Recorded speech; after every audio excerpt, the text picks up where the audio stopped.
15 நாள் பயணம் மேற்கொள்கிறார். இந்த 15 நாட்களில் உலகின் எந்த மூலையில் இருந்தாலும் நிர்வாகத்தை கவனித்துக் கொள்கிற அளவுக்கான தொலைத்தொடர்பு வசதிகள் பெருகியுள்ள காலம் இது. எனவே இது சம்பந்தமில்லாத ஒரு கோரிக்கையாக இருக்கிறது. திமுகவை சீண்டி பார்க்கிற ஒரு கோரிக்கையாக இருக்கிறது. அவ்வளவுதான். இதில் கருத்து சொல்வதற்கு எதுவும் இல்லை. ஆனால் இப்போ மது விலக்கு வேணும்னு கேட்குறீங்க, தேசிய கொள்கையா? அதுக்கு மாற்று வந்து வேணும், இந்த கல்வி மாதிரி இருக்கிறது வேணும்னு நினைக்கிறீங்களா? இல்லை முழுக்க மதுங்கிறத இருக்கக்கூடாது? அரசமைப்பு சட்டத்தில் வழிகாட்டு நெறிமுறைகள் டைரக்டிவ் பிரின்சிபல்ஸ் பகுதியில் ஆர்டிக்கிள் 47 படிப்படியாக ஒட்டுமொத்தமாக முற்றாக மது மற்றும் போதைப் பொருள்களை ஒழிக்க வேண்டும் என்று வலியுறுத்துகிறது. அது தொடர்பாக ஏற்கனவே காங்கிரஸ் ஆட்சி காலத்தில் விரிவாக விவாதிக்கப்பட்டு மதுவிலக்கு ஆலோசனை குழு அமைக்கப்பெற்று அந்த குழு பல்வேறு பரிந்துரைகளையும் வழங்கியது. மாநில அரசுகள் அதற்கு முழுமையான ஒத்துழைப்பை நல்க வேண்டும் என்று பரிந்துரையில் கூறப்பட்டது. அன்றைய இந்திய ஒன்றிய அரசு அல்லது காங்கிரஸ் அரசு மாநில அரசுகளின் கருத்துக்களை, அது தொடர்பான கருத்துக்களை கேட்டறிய முயன்றது. மாநில அரசுகள் அதற்கு அப்போது ஒத்துழைப்பு நல்கவில்லை என்பதனால் அந்த பரிந்துரைகள் நடைமுறைக்கு வரவில்லை, அப்படியே கிடப்பில் போடப்பட்டிருக்கிறது. எனவே அரசமைப்பு சட்டம் சொல்லுவதை நடைமுறைப்படுத்த வேண்டும். அரசமைப்பு சட்டத்தின் 47வது உறுப்பு சொல்லுவது முழு மதுவிலக்கு என்பதுதான். அதற்கு மாற்று என்ற எதுவும் இல்லை. ஒவ்வொரு மாநிலத்திலும், ஒரு சில மாநிலங்களை தவிர, பீகார், குஜராத் போன்ற ஒரு சில மாநிலங்களை தவிர ஒவ்வொரு மாநிலத்திலும் அரசே மதுபானத்தை விற்பனை செய்கிற நிலை இருக்கிறது. மதுவிலக்கு பிரிவு என்று ஒன்று காவல்துறையில் இருக்கிறது.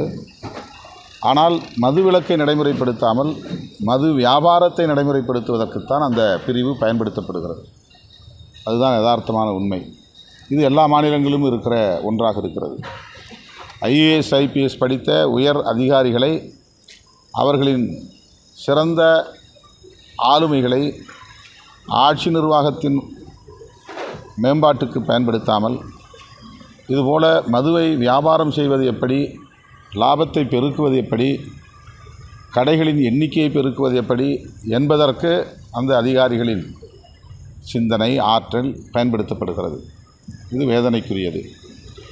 அதனால் ஏற்படுகிற பாதிப்புகளிலிருந்து மக்களை மீட்பதற்கு ரீஹாபிலிட்டேஷன் சென்டர் அல்லது டீஅடிக்ஷன் சென்டர் போன்ற எதுவும் எந்த மாநிலத்திலும் இல்லை. அதற்கு நிதி ஒதுக்கீடு செய்வதும் இல்லை. பல ஆயிரம் கோடிகளை லாபமாக ஈட்டுவதற்கு அரசு திட்டமிடுகிறது. அதனால் பாதிக்கப்படுகிற மக்களை பாதுகாப்பதற்கும் குடும்பங்களை பாதுகாப்பதற்கும் உரிய நிதி ஒதுக்கீடு செய்வதில்லை என்பது வேதனைக்குரியது. எனவே மதுவிலக்கு கொள்கை என்றால் அது 100 விழுக்காடு நடைமுறையில் இருக்க வேண்டும். அப்போதுதான் கள்ளச்சாராயத்தையும் கட்டுப்படுத்த முடியும். நல்லச்சாராயம் என்கிற பெயரில் அரசு அதை விற்பனை செய்கிற போது கள்ளச்சாராயத்தை பற்றிய கவலையும் அரசுக்கு, ஆட்சி நிர்வாகத்திற்கு இல்லாமல் போய்விடுகிறது. எனவே தான் 100 விழுக்காடு மதுவிலக்கை விடுதலை சிறுத்தைகள் கட்சி வலியுறுத்துகிறது.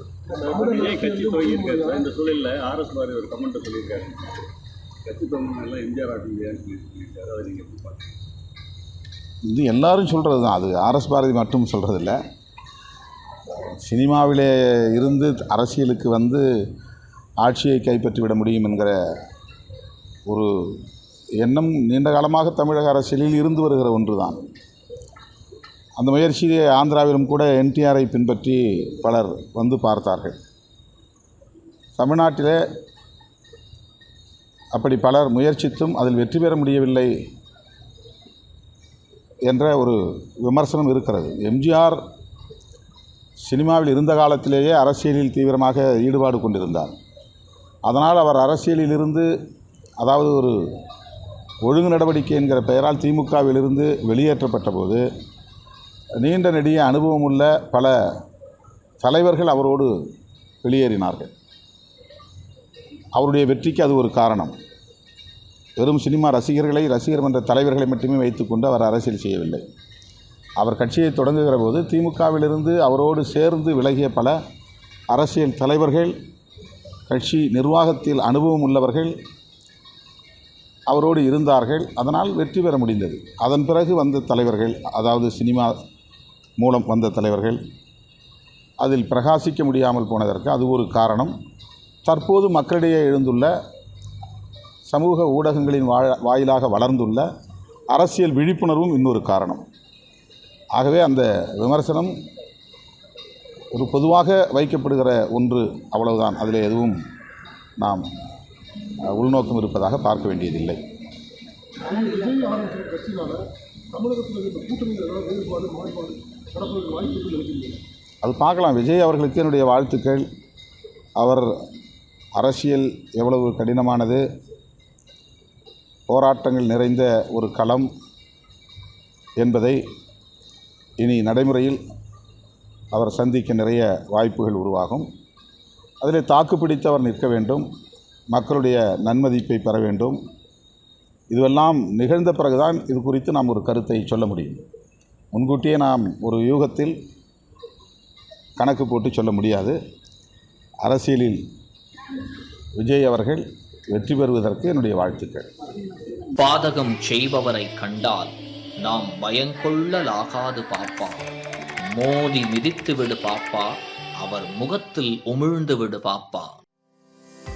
அண்மை செய்திகளை உடனுக்குடன் தெரிந்து கொள்ள இணைந்திருங்கள் இயம்நாடு தொலைக்காட்சியுடன்.